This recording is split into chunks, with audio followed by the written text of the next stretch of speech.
Salam, hörmətli izləyicilər, xoş gördük sizləri.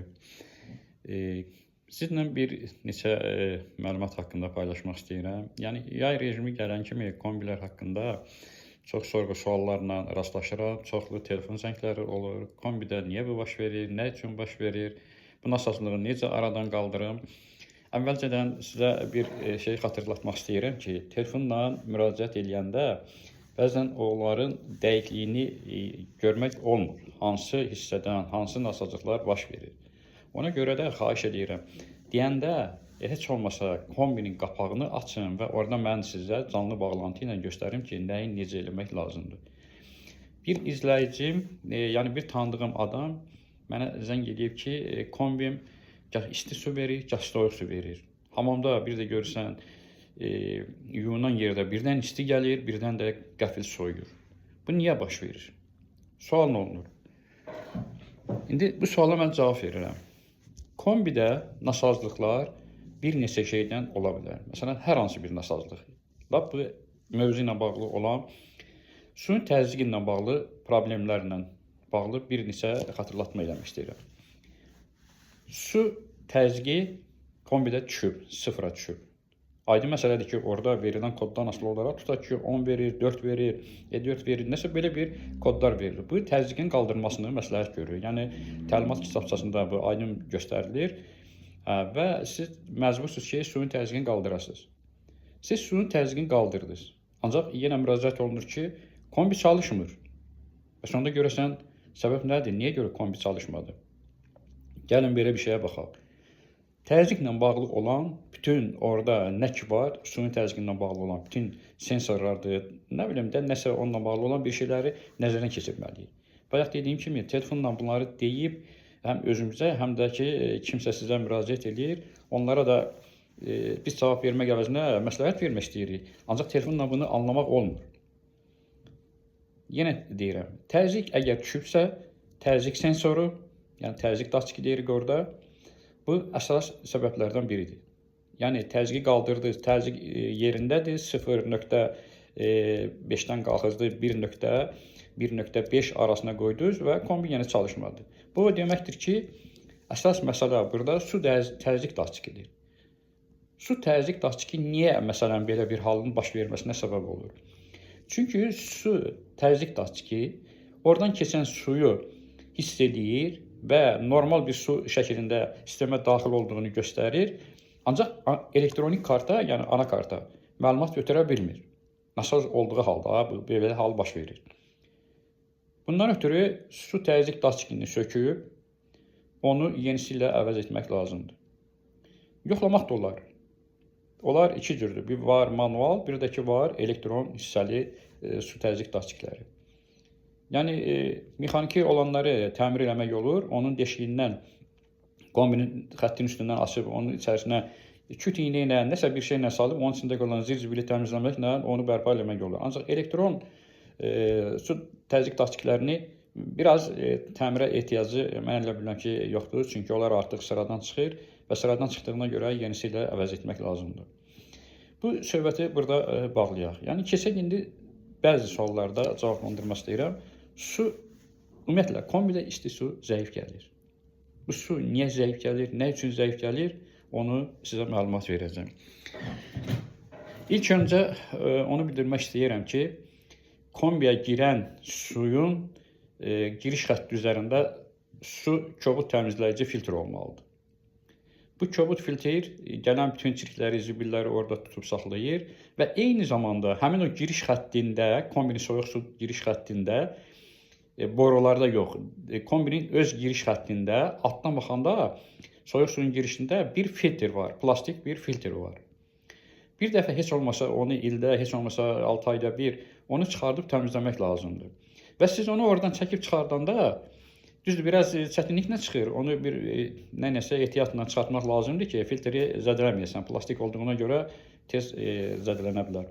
Onu ehtiyatla çıxardıb, təmizləyib, yerinə qoyandan sonra siz isti suyun axınının daha gözəl olduğunu görəcəksiniz. Çirk orada iki filtrin olmasına baxmayaraq, həm birinci, həm də ki ikinci filtr, yəni biri kombinin içindəki, bir də soyuq su xəttinin üstündəki filtrlərdən söhbət gedir. Və belə qənaətə gəlmək olur ki, filtrlərə ümumiyyətlə təmiz su vurulmalıdır. Yəni baxmayaraq ki, orada filtr var, setkalı filtr var. Ondan əlavə gələn bir xəttin üstünə iri həcmli bir kobud filtr qoyulması daha məqsədə uyğundur ki, onlardan daha geniş istifadə edilməsi məsləhətlidir. Burada gördüyümüz kimi o filtrlər tutuq olduğu üçün giriş xəttinə girən, soyuq su xəttindən, şəbəkədən gələn su xətti suyu çox zəif ötürdüyünə görə və esenjorda, kiçik esenjorda qızan su çox az gedir. Burada problem nə olur? Demək, suyun az getdiyinə görə su həddindən artıq temperaturu gəlir, gah isti gəlir, gah soyuq gəlir. Gah isti, soyuq gəlməyinin də daha bir anlamı var, yəni başqa səbəblərdən də ola bilər. Bu çirkli su, kalsium və maqneziumla zəngin olan su dövr elədikcə kombinin içərisində bu esenjorda kirəzləşmə əmələ gətirir, tıxanıqlıq əmələ gətirir və bu da isti suyun gah soyuq, gah az gəlməsinə səbəb olur. Bu necə baş verir? Tıxanıqlıq olan yerdə kombinin esenjorundan keçən, kiçik esenjordan keçən hissəsindən söhbət gedir. Ana esenjorda qızan su gəlib kombinin kiçik esenjorundan dövr eləyərək gedir və onu qızdırır. Lakin gəlin baxan görən burada niyə bir isti, bir soyuq gəlir? Zamanla kombidə çalışma müddətində esenjordan keçən su kirəzləşmə əmələ gətirir. Ta o vaxta kimi bir il, 2 il və belə əgər ona müdaxilə olunmursa, təmizlik aparılmırsa, o kirəzləşmə daha da çoxalır və tıxanıqlıq yaradır, keçirməni azaldır. Və bu zaman su oradan keçəndə artıq oradakı temperatur qoyulan temperaturdan da yüksək həddə çatır və limit termostatı artıq burada özünü dövrəyə soxur. Yəni necə? Su orada 60 dərəcə, 50 dərəcə qoyulursa, 50 dərəcədən yuxarıda limit termostatı görür ki, yox, burada vəziyyət pisdir, ona görə limit termostatı anakartdan məlumat götürür ki, biz bunu ayırmalıyıq, yoxsa həddindən artıq yüksək istilik fəsadlara səbəb olacaq. Limit termostatı ayıran kimi fasilə verir və kombi çalışmır. Təzədən işə düşəndə, bax, indi fikir verin, bu aralıqda su soyuq qalır. Sizin duşda istifadə edəcək su isti gəldiyi yerdə bir görürsünüz birdən-birə soyudur. Demək ki, limit termostatı kombini söndürən kimi yuxarı hədd temperaturuna gəlib çatanda söndürür, kombi sönür və bu isti su qutarandan sonra aydın məsələdir ki, kombi işləmirsə, alovlanma yoxdursa, qızma olmayacaq. Bu aralıqda soyuq su gəlir. Yəni, esenjordan keçən su, isti suyun limit termostatı özünə gələnə kimi aydın məsələn soyuq gələcək. Və suyun gah soyuq, gah isti suyun belə gəlməsinin səbəbi bundan ibarətdir. Sizin esenjor tıxanıb, onu təcili olaraq yuyub təmizləmək lazımdır və bu təmizlik işlərində də mütləqdir ki, təcrübəli ustalar, məsələn, tanıdığınız, bildiyiniz təcrübələrdən istifadə etmək lazımdır ki, onlar onu sizin üçün ideal bir vəziyyətdə hazırlayıb versinlər. Yox, əgər özünüz istəyirsinizsə, onda kombinin içərisində o kiçik esenjoru görə bilirsiniz orada. Gümüşlü rəngli nержавейка material deyək bir hissədir. O hissəni iki kvadrat, şestigranik deyilən bir asarla asmaq olur onu. Onu oradan çıxardıb, daha doğrusu çıxardanda hər iki esenjorun çıxarmağı mən məsləhət görürəm. Yəni, birini təmizləyib, o birisini təmizləməmək məqsədə uyğun deyil və eyni zamanda əgər təmizlik işi aparılırsa, onda gərək kombinin özünə bütöv başdan ayağa təmizlik işi aparılsın. Bu olar ideal bir iş.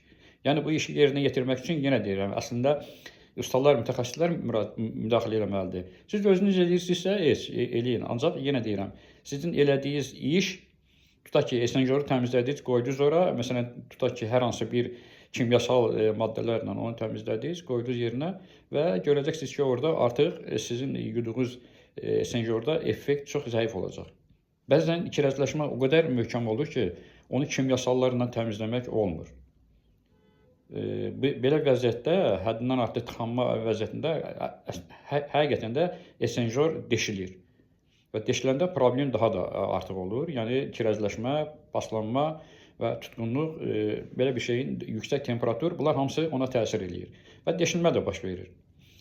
Əgər bu vəziyyət özünüzlə bağlı olarsa və ya siz bunu özünüz edə bilərsinizsə, çıxardıb bir vannanın içərisinə qoyursunuz esenjoru və net deyirək də, indi ümumiyyətlə bütün kirəz tökücülər, yəni kirəz dağıdanlar hamısı kislotat tərkibli H2SO4 deyək kimyasallardan ibarətdir. Yəni onun tərkibi hər nə olsun, nə ilə də təmizləyək, orada mütləq və mütləq kislota söhbəti var. Yəni net də olsa, nə də olsa, limon duzu da olsa, nə olsa, ümumiyyətlə də nə cür istifadə edirik, onu hamı bilir. Kim əlinə nə keçir, onu tökür, onu effektini görmək istəyir. Yəni bir sözlə xatırladıram ki, bunlar hamısı kimyəvi maddələrdir, mayelərdir. Bunlar da ki, aşılayıcı xüsusiyyətə malikdir. Çox yuyanda netlə. Bəzən ustalar bir də görsən ki, 4-5 dənə netlə bir dənə kiçik esenjoru yuyurlar. Yəni bu o qədər də mənim üçün aydın olmayan bir şeydir. Nə üçün bu qədər kimyəvi tuşlardan istifadə edib bu işləri görürlər. Gəlin bir şeyə diqqətlə verək. Əgər bu daşı əridirsə, kirəci əridirsə, demək olar ki, bu dəmiri də burada məsələn nержавейкаdır, mis borudur, hər şeydir. Nə olursun, istər-istəməz təsiri olur. Təsiri olur və siz bir müddət işlədəndən sonra kombinizi, esenjoru təmizlədiniz, qoydunuz üstünə, bir müddətdən sonra yenə həmin hal baş verir. Nəyə görə? Çünki oradakı kirəzlər, yenə deyirəm, o qədər ağır olur, o qədər bərk olur ki, onu netlə dəritmək olmur. Belə bir halda kiçik esenjoru yenisindən əvəz etmək lazımdır. Vaxtı-vaxtında texniki qulluq aparılmalıdır. Vaxtı-vaxtında onun bütün daxilinə ümumiyyətlə də qulluq aparılması məsləhət görülür. İndi bir şeyi də sizin üçün izah eləmək istəyirəm. Yenə su ilə bağlı bir açıqlama vermək istəyirəm. Bəzi kombilərdə, yəni iki esenjorlar çıxırmaq şərtindən deyirəm, iki çıxışlı tək esenjorlu kombilərdə isti su problemlərindən üzləşən insanlar var. Bu iki çıxışlı esenjorlar ümumiyyətlə məsləhət deyil. Mən ümumiyyətlə onun işlənməsinin əleyhinəyəm. İki çıxışlı esenjorlar effekti çox azdır. Yəni iki esenjorlu kombilər hara? Tək esenjorlu kombilər hara? Yəni burada proses bir dənə ana esenjorda baş verir. Yəni iki çıxışlılarda proses ana esenjorda baş verir. Bu da necə olur? Burada artıq üç yollu vana olmur. Yəni iki çıxışlı olduğuna görə bir tərəfdən isti su girir, bir tərəfindən radiator suyu gedir, o bir tərəfindən isti suyun çıxışı var, bir tərəfindən də radiatorun suyu var. Bəs görək burada bu proses necə baş verir? Nətər olur ki, buradan həm isti su alırıq, həm də ki, radiator istifadəsini edirik. Belə bir fikir söyləyeyim. Burada bilmirəm, indi ustaların çoxu ondan istifadə edə bilməyib. Mən həm peşə təmayüllü siniflərdə kombi kondisioneri üzrə müəllim işləyirəm və həyatımda hardasa bir 25 ildir bu sahə üzrə çalışıram və çox şeylərdə müdaxilə elədiyim şeylərdən biri də həmin o hissənin içərisində nə baş verdiyini öyrənmək üçün onu kəsirəm. Məsələn, pressostatı kəsmişəm, ana esenjordu kəsmişəm, kiçik esenjordu kəsmişəm, sonra bu üç yollu vanadı kəsmişəm, limit termostatıdır kəsmişəm, sonra əmniyyət vintilidir, bunların hamısından kəsib baxmışam ki, görün bunun içində nə baş verir, necə olur. Hətta hava buraxan var kombinin, radiatorun, kombinin motorun üstündə, dövriyyə nasosunun üstündə. Onu da kəsib baxmışam. Yəni bir var söküb baxasan, bir də var ki, ortadan kəsib onun necə olduğunu görmək istəmişəm və təcrübələrimdən belə qənaətə gəlmişəm ki, hər bir hissə kirəzləşməyə məruz qalır.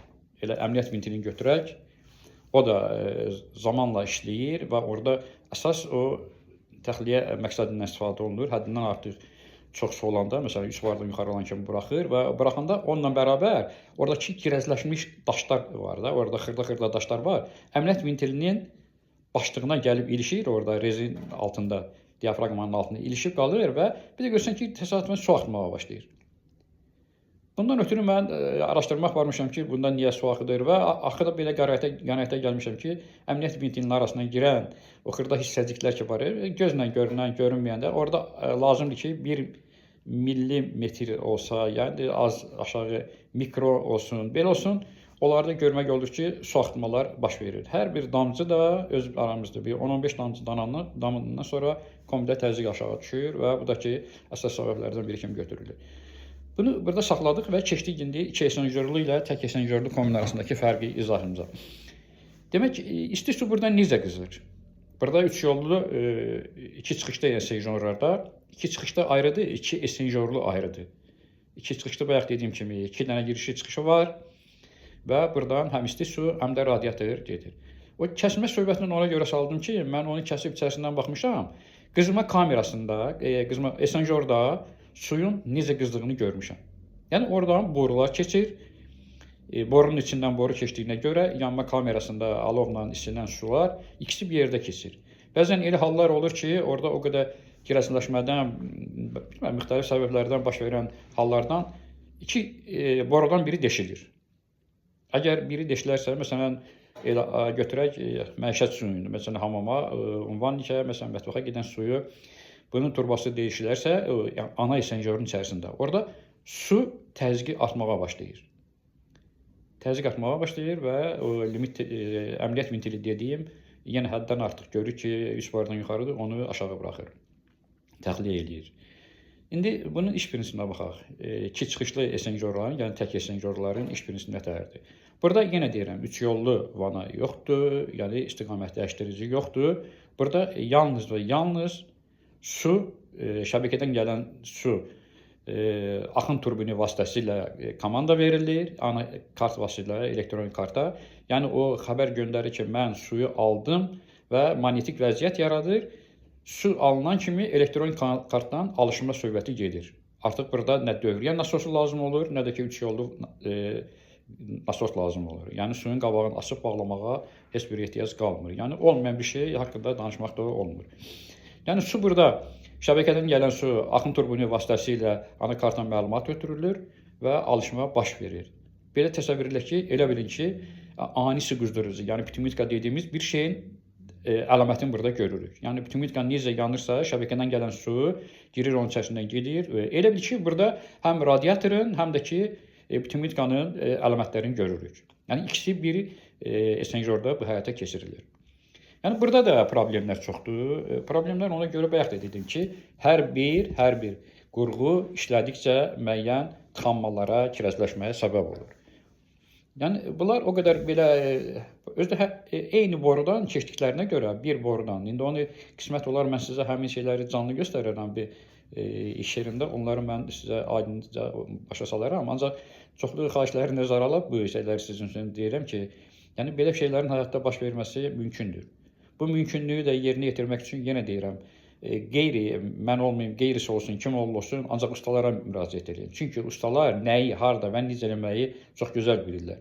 Çox adamlar deyir ki, bu usta yaxşıdır, o pisdir. Belə deyil. Ustaların hamısı yaxşı ustalardır. Ancaq seçim lazımdır. Ustaları elə seçin ki, onlar sizə gəlib, bəziləri gəlib deyir, hə, bunu bu filan şeyi xarab edib, bunu söktüm, çıxdım, getdim. Belə oldu, belə oldu. Mən bəzən getdiyim yerdə görürəm də, indi gəlib deyirlər ki, hə, gəldilər fan motorunu dəyişdilər. Fan motorunda çıxıb götürüb getdilər.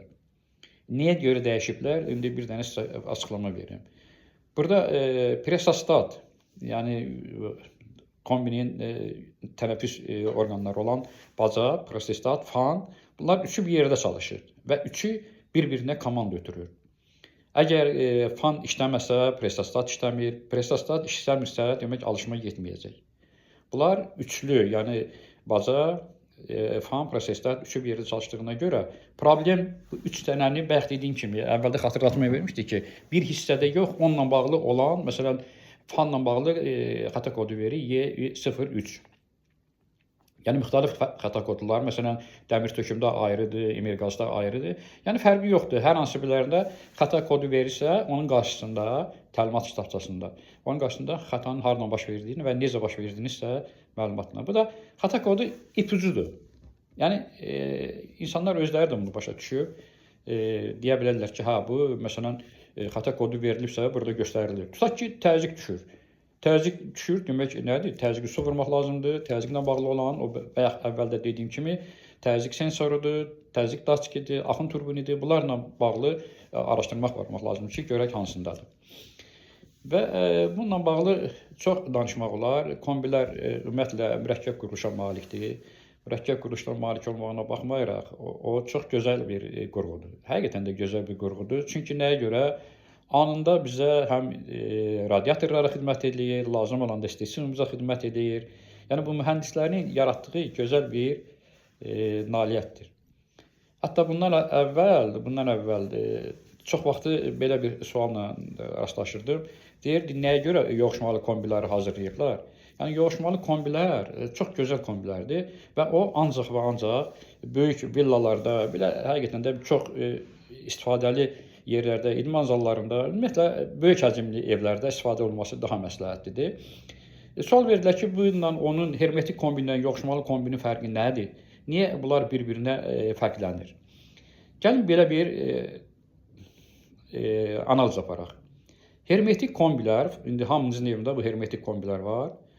Bunlar necə işləyir? Hermetik kombilər yanma kamerasından çıxan alov 150-200 dərəcə ilə havaya atılır. Bu hermetik kombiyə aid olan söhbət deyirəm. Buradakı olan istiliyi 150 dərəcə, 200 dərəcəli temperatur, ola bilər 200 dərəcə olmasın, 180 dərəcə, 150 dərəcə temperaturla havaya atılır. Sonra uzun müddət araşdırma aparılandan sonra mütəxəssislər belə qərara gəldilər ki, bu havaya atılan istilikdən səmərəli istifadə etmək lazımdır. Bunun faydalı iş əmsalını qaldırıb nəyisə eləmək lazımdır. Və bu dediyimiz yoğuşmalı, yəni kondensat tipli kombiləri yaratdılar. Burada məqsəd nədir? Məqsəd odur ki, bayıra atılan o, məsələn, istilik, 150 dərəcəlik istilikdən əksinə istifadə etmək lazımdır. Ondan ötürü xüsusi bir qurğu vasitəsilə hermetik kombilərdəki gördüyünüz kimi daha bazadan çölə atılmır. O xüsusi qurğular vasitəsilə təkrarən əlavə bir esenjör quraşdırılır ora.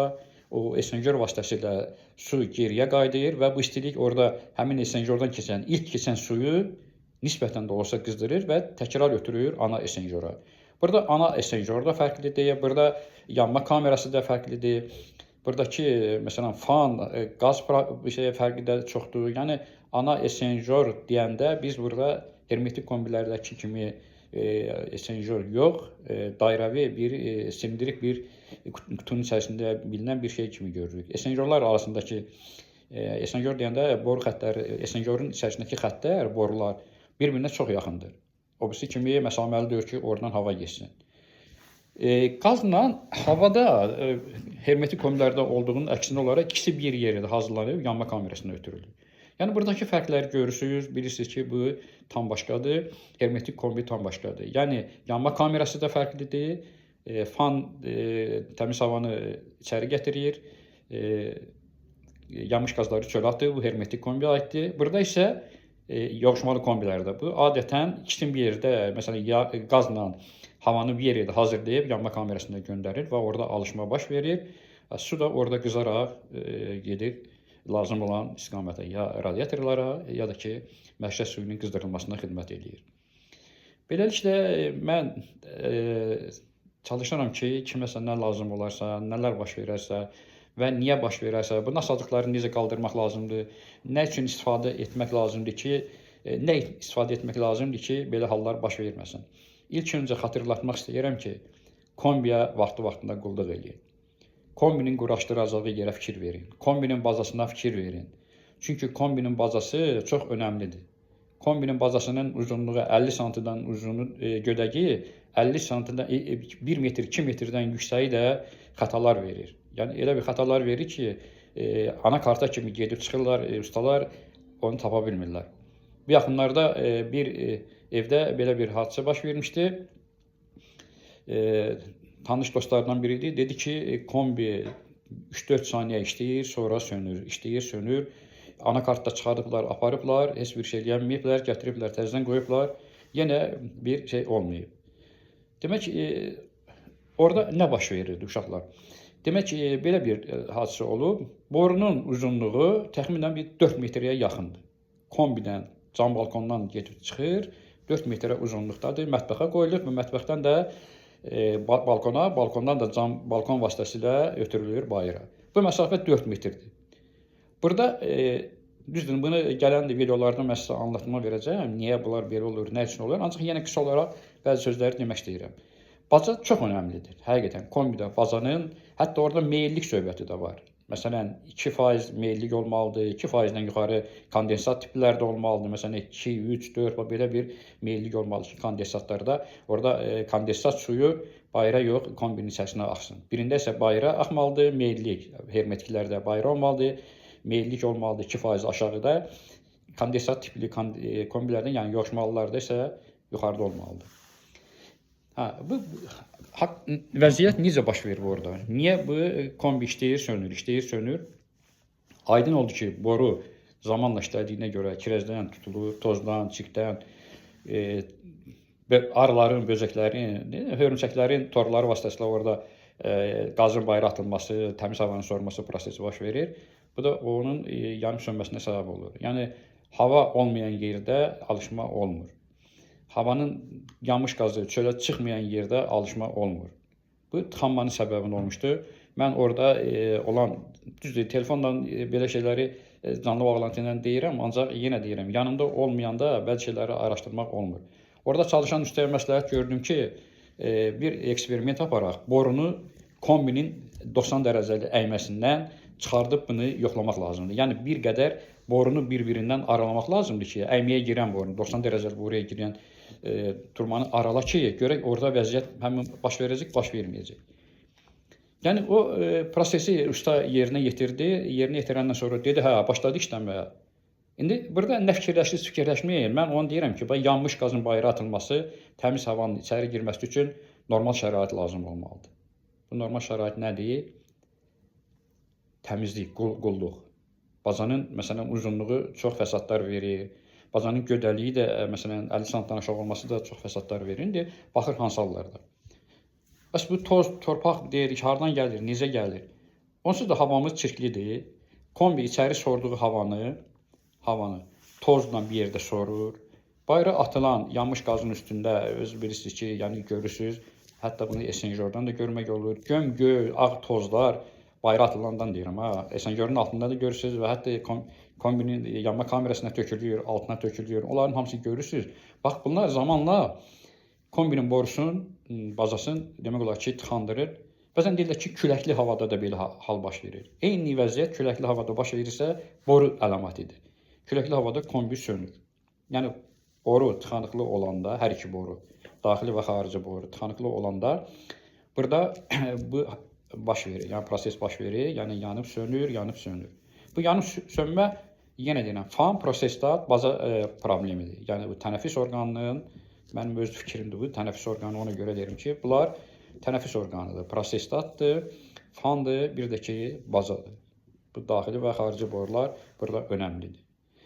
Çox sağ olun, bugünkü görüşə görə bu günləri sizə bəzi məlumatları verdim. Nə başa düşmədiniz, nələr haqqında istəyirsiniz, fikirlərinizi yazın. Mən də sizə lazım olan fikirləri deyəcəm və bu arada sizə bir şey çatdırmaq istəyirəm nəzərinizə. Mən çox saylı fikirləri nəzərə alıb, dostlarımın, tanışlarımın, dəst etdiyim tələbələrimin hamısının fikirləri nəzərə alınıb. Bütün bu bildiklərimizi, bilmədiklərinizi, sizin bilməklərinizi mən bir kitab şəklində salmışam və o kitabla da sizi tanış edəcəm. İndi mən o kitabı sizə bir dəqiqə mən gözləyim, mən onu sizə təqdim edeyim və fikrimizi daha dəqiq çatdıraq. Artıq gəldi və bu kitab burada gördüyünüz kimi mənim kombi kitabımdır. Nasazlıqlar, təlimatlar və məlumatlar haqqında, tənzimləmələr məlumat haqqındadır. 2026, müəllif də özüm.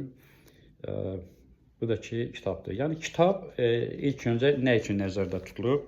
Bu kitab, bax, burada yazmışam, kombi istifadəçiləri üçün, yəni hər bir ev üçün, kombi ilə məşğul olmaq istəyən ustalar üçün, texniki peşə məktəblərində, peşə təmayüllü siniflərdə çalışan, işləyən, oxuyan tələbələr üçün nəzərdə tutulub. Yəni, burada görürsünüz, kombi haqqında məlumat verilib. Kombilərin quruluşu, bayaq dediyim, həm hermetik kombi, həm də ki, yoxmalı kombi burada var. Bax, görürsünüz, bunlar baza, fan, prosestat. Yəni, bunlar, bu kitab iminli, məsələn, iminli dedim. Bax, bayaq dedim ki, kəsilmiş formalı. Bax, borunun içindən necə keçdiyini görürsünüz, kəsilmiş, paslanmış və bu şeylər hamısı bu kitabda öz əksini tapıb. Və bu kitabda yenə deyirəm, burada çoxlu bilgilər var. Məsələn, bilgilər nədir? Baxın, burada hər hansı bir hissə, məsələn, əmniyyət ventilidir, dövriyyə nasosudur, sonra su təzyiq daşçıdır, axın turbinləridir. Bunlar hamısı burada öz əksini tapıb, onlar haqqında məlumat verilib, onlar baş verən nasazlıqlar haqqında məlumat verilib, araşdırmalar aparılıb. Yəni burada tək kitab bundan qurtarmır və burada baş verən bütün hallar öz əksini tapır. Sonra kombi və radiatorun gücünün hesablanması burada görürsünüz. Burada hesablanma aparılır. Sonra düsturlarımı vermişəm burada, kombi təmizlikləri haqqında və kombidə baş verən nasazlıqlar haqqında nə qədər burada nələr baş verir, nələr olur, niyə olur, nə üçün olur, niyə bunlar baş verir.